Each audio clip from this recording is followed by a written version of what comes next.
Welcome to the new UI widget tutorials. This tutorial is about connectors and tree graph widgets.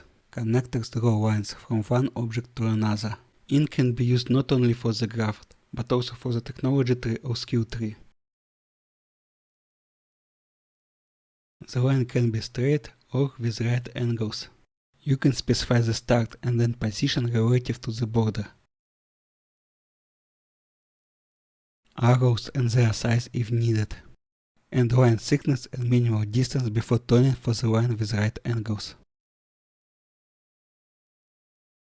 The single connectors draw a single line from the current object to the other.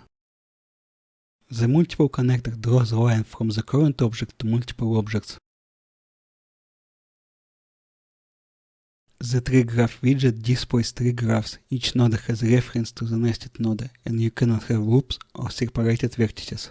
You can use a custom line builder to create a custom mesh for the line instead of predefined one for the straight line or line with right angles. That's all. Thanks for watching.